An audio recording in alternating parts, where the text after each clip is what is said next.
आज मी तुम्हाला काळी कुट्ट झालेली अशी कढई फक्त एक संत्रीपासून तुम्हाला ही पूर्ण स्वच्छ करून दाखवणार आहे। आता इथे बघा बाजूच्या ज्या कडा आहे किती काळ्या झालेल्या आहे कढईच्या, त्या लवकर निघत नाही किंवा पाठीमागचा जो भाग असतो बघा, जेव्हा आपण तळतो त्याचं तेल खाली येतं आणि अशी हे डाग पडले जातात ते जळल्यानंतर, आणि ते कितीही घासले तरी निघत नाही। आणि ही बघा बाजूनी सुद्धा जेव्हा आपण तळल्यानंतर आपले हे वरती अशी काळी होते आणि कितीही घासली तरी ती लवकर निघत नाही। पण मी ते तुम्हाला 5 ते 10 मिनिटात पूर्ण कढई स्वच्छ करून दाखवणार आहे। आता हे डाग बघा तुम्ही किती पक्के झालेले असतात काळे, ते लवकर निघत नाही। तारेच्या काथ्याने जरी घासले तरी जसे पाहिजे तसे निघत नाही। तर इथे एक मी संत्री वापरून मी ही पूर्ण कढई तुम्हाला स्वच्छ करून दाखवणार आहे। आता बाजारामध्ये भरपूर अशी संत्री मोसंबी आलेली आहे, सीजन पण आहे। पण ह्या एका संत्रीपासून एक पेस्ट बनवणार आहे आणि ती पेस्ट आपल्याला कढईला लावायची आहे आणि ते कढईला लावल्यानंतर आपली कढई फक्त 5 मिनिटात मी ते तुम्हाला स्वच्छ करून दाखवणार आहे, कमी मेहनतीमध्ये।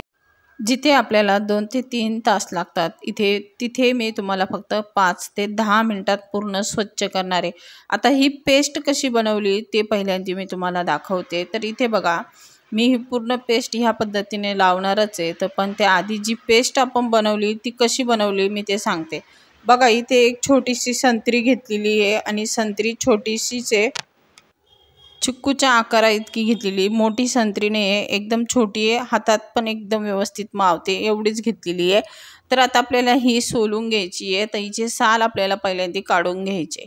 तर संत्री जर थोडीशी खराब किंवा खूप पिकलेली जरी असेल तरी चालेल, कारण की आपल्याला कढई घासण्यासाठी लागते, त्यामुळे चांगलीच पाहिजे असं काही नाही आहे। थोडीशी खराब असली तरी ती आपण वापरू शकतो घासण्यासाठी। तर आता आपण ही सगळी मोकळी करून घेतलेली बघा, अशा फोडी करून घेतलेल्या आहे। आता हे आपल्याला मिक्सरला घालून घ्यायचं आहे। तर आता इथे मिक्सरचं भांडं घ्यायचं आहे आणि त्यामध्ये आपण ही घालून घेणार आहे। तुम्ही बघू शकता पूर्ण मोकळ्या करून घेतलेल्या आपण याच्या कापा। तर आता आपण याच्यामध्ये थोडंसं 1 चमचा मीठ घालणार आहे। आता नेहमीच आपण जे मीठ खातो तेच मीठ आपण इथे वापरलेलं आहे। त्यानंतर बघा खाण्याचा सोडा घेतलेला अर्धा चमचा। आता आपल्याला याला झाकण लावायचं आहे आणि बारीक अशी पेस्ट करायची। आता याच्यामध्ये पाणी वगैरे काही वापरायचं नाही, कारण की संत्रीमध्ये तसं पण पाणी असतंच, भरपूर मात्रामध्ये त्याच्यामध्ये पाण्याचं प्रमाण असतं, त्यामुळे आपल्याला इथे कुठेही पाण्याचा वापर करायचा नाही आहे ते बारीक करून घ्यायचं आहे। आता बघा ह्या पद्धतीने पेस्ट बारीक झालेली आहे। हे बघा छान असं पाणी पण व्यवस्थित निघालं ज्या पद्धतीने आपल्याला पाहिजे तसं।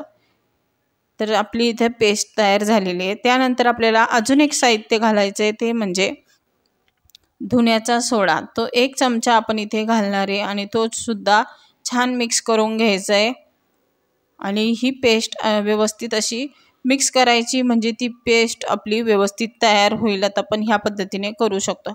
जर तुमच्याकडे धुण्याचा सोडा नसेल तर तुम्ही इथे तरी चालेल, त्याऐवजी तुम्ही खाण्याचा जो सोडा आहे त्याचं प्रमाण थोडंसं वाढू शकता।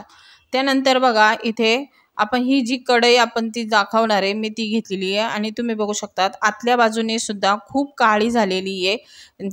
जेव्हा आपण कढईमध्ये काही तळतो तेव्हा ते वरच्या बाजूला कडेला ह्या पद्धतीने असे काळे डाग पडतात आणि ते कितीही घासले तरी निघत नाही। तर बघा मी इथे जिथे जिथे काळं आहे तिथं पूर्ण ठिकाणी मी ही चमच्याने पेस्ट लावून घेतलेली, पूर्ण पेस्ट लावून झालेली आतल्या बाजूने। आता जिथे काळं परत पाठीमागच्या बाजूने तिथे आपल्याला ही लावून घ्यायची।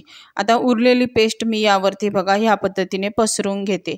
जर तुम्हाला माझा व्हिडिओ आवडला तर प्लीज लाईक, शेअर आणि कमेंट करा आणि अजूनपर्यंत सबस्क्राईब केले नसेल तर सबस्क्राईब करा। हा व्हिडिओ तुम्ही कुठून बघताय किंवा कुठल्या गावातून किंवा शहरातून बघताय तर हे मला नक्की कमेंटमध्ये सांगा। आता बघू शकता चमच्यानेच मी पूर्ण पेस्ट ही लावून घेतलेली आहे आणि पेस्ट आपली ही व्यवस्थित लावून झालेली आहे। आता आपल्याला ही अर्धा तास आपण ती अशीच ठेवणार आहे आणि तासानंतर मी तुम्हाला ही कशी निघते मी तुम्हाला दाखवणार आहे। तर पूर्ण पेस्ट आपली ही व्यवस्थित लावून झालेली, खालची जे थोडंसं पाणी खाली गेलं होतं ते पण लावून घेतलेलं आहे। आता आपण हे अर्धा तास तसंच ठेवणार आहे, जेणेकरून ती व्यवस्थित निघेल आणि जी पेस्ट आहे ती व्यवस्थित मुरेल। आणि बघा अर्ध्या तासानंतर बघू शकता तुम्ही कसं झालेलं आहे, पाणी त्याचं काळं निघायला सुरुवात झालेली आहे आणि बघू शकता थोडंसं ते केलं तरी ते व्यवस्थित निघतंय। तर मी इथे बघा थोडा छोटा पॉलिश पेपर घेतलेला आहे आणि हा पॉलिश पेपर जास्त महाग नसतो, हा फक्त 1 रुपयाचा पॉलिश पेपर आहे। तर हा पॉलिश पेपरचे मी या पद्धतीने घडी घालून घेतलेली आहे आणि आता आपल्याला हे घासून घ्यायचं आहे। तर मी तुम्हाला दाखवते, हे बघा मी इकडनं घासून दाखवते, लगेच तुम्हाला यामधला फरक कळेल की किती पटकन आणि व्यवस्थित निघणारे हे। आता इथे बघा मी इथे घासते, बघा किती काळं होतं खाली आणि घासल्यावर बघा लगेच निघालेलं आहे बघा। जर तुमच्याकडे पॉलिश पेपर नसेल तर इथे तुम्ही तारीच्या काथ्याचा जरी वापर केला तरी चालेल। तर बघा प्रत्येकाकडेच पॉलिश पेपर भेटतो असं नाही आहे। तर आता आपण इथे बघू शकतात की इथे थोडं थोडं निघायला लागलं बघा। तुमच्यासमोरच मी दाखवते किती काळे डाग होते पण किती पटकन आणि व्यवस्थित निघत आहे। हे असे जळालेले डाग आपण कितीही घासले तरी निघत नाही। तर तुम्ही बघू शकतात, मी तुमच्या समोरच मी हे काढून दाखवते, कुठेही व्हिडिओ स्किप केला नाही बघा। बघू शकतात लगेच समजतंय की आधी जर आपण अशी कढई जर घासायला घेतली असती तर निघालं नसतं, पण मी थोड्या वेळ ती पेस्ट करून लावल्यामुळे ते पटकन निघतंय। आता इथे थोडेसे जास्त काळे डाग पडलेले ते पण मी तुमच्या समोरच मी काढून दाखवणार आहे, हे बघू शकतात। तर यावरती आपल्याला थोडंसं पाणी घालायला लागेल कारण की खूप सुक्क झालेलं आहे ते। तर थोडंसं पाणी शिपडायचं आहे आणि परत आपण हे घासून घेणार आहे। तर बघू शकतात आजूबाजूचे तर व्यवस्थित डाग निघायला लागलेले आहे। हे बघा आधी कशी होती कढई आणि आता कशी झालेली आहे। आणि ज्या साईडच्या ज्या कडा आहेत त्या सुद्धा आपण ह्या पद्धतीने घासून घ्यायच्या आहे आणि आतल्या बाजूला सुद्धा मी तुम्हाला दाखवते बघा। ह्या पद्धतीने घासलं तर लगेच ते निघतंय, तुमच्या समोरच मी हे घासून दाखवते, हे बघू शकतात लगेच निघालेलं आहे। असं जर घासायला गेलो असतो तर आपल्याला घासण्यासाठी अर्धा ते पाऊण तास किंवा 1 तास सुद्धा लागला असता, पण मी तुम्हाला इथे तुमच्या समोर 10 मिनिटात पूर्ण कढई स्वच्छ करून दाखवणार आहे।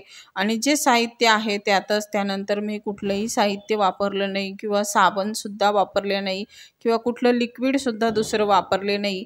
जे मी इथं लिक्विड तुम्हाला बनवून दाखवलं त्या लिक्विडमध्येच मी पूर्ण स्वच्छ केले।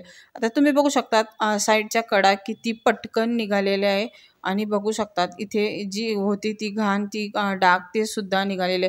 आता वरचं सुद्धा जे काळं आहे खूप काळं झालेलं आहे, आतल्या बाजूस वरच्या बाजूस जे आहे ना ते पहिलं आपण स्वच्छ करून घेऊ। आणि हे बघा ह्या पद्धतीने जिथे जिथे आहे पॉलिश पेपरने असं घासून घ्यायचं आहे। आता वरची जी बाजू आहे ना तिथे पण आपण ह्या पद्धतीने घासून घ्यायचं आहे आणि घासताच क्षणी बघा बघू शकता तुम्ही किती पटकन निघालेलं आहे का, किती काहीच वेळ लागला नाही घासायला बघा। किती काळे डाग होते, खूप काळं कुट्ट होतं, पण घासताच क्षणी एकदम व्यवस्थित निघालेलं आहे। हे बघा मी पूर्ण कढई तुमच्या समोरच दाखवते, व्हिडिओ कुठेही स्किप केला नाही आहे। आतून राहिलं होतं परत आपल्याला आतलं सुद्धा थोडं थोडं करत असं काढून घ्यायचे, सर्व थोडे थोडेच डाग राहिलेले हे माझ्याप्रमाणे हे 80% निघालेलं आहे, फक्त 20% राहिलेली आपली आता कढई बाहेरून आतून एकदम व्यवस्थित निघालेली आहे। आणि फक्त इथे 8 मिनटं झालेली आहे आणि 8 मिनटात मी एवढी कढई तुम्हाला तुमच्या समोरच साफ करून दाखवलेली आहे। आणि ह्या पद्धतीने बघा पूर्ण आपली कढई साफ होऊ राहिली आहे। तर ही कढई आहे ॲल्युमिनियमची। तर बरेच जणी कमेंट करतात की कढई कुठली आहे, लोखंडी का ॲल्युमिनियमची? तर इथे ॲल्युमिनियमची कढई आहे आणि या ॲल्युमिनियमच्या कढईचाच व्हिडिओ मी तुम्हाला इथे दाखवलेला आहे।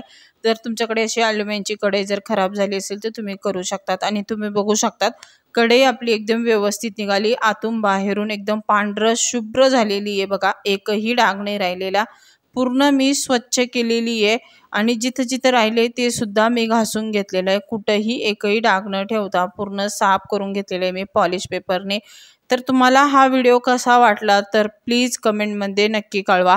त्यानंतर बघा पूर्ण साफ करून घेतलेली, आता ही आपल्याला स्वच्छ धुवून घ्यायची कारण की आपली ही कढई इथे सर्व घासून झालेली आहे। कमी मेहनतीमध्ये तुम्हाला पटकन दाखवलेली कशी साफ करायची आहे। तर आता आपण ही धुवून घेतलेली आहे आणि बघू शकतात आपली कढई पूर्णपणे आतून बाहेरून एकदम स्वच्छ झालेली। आधी किती काळी कुट्ट दिसत होती, एकदम नव्यासारखी आपली कढई इथे तयार झालेली आहे। आणि पूर्ण व्हिडिओ बघितल्याबद्दल धन्यवाद।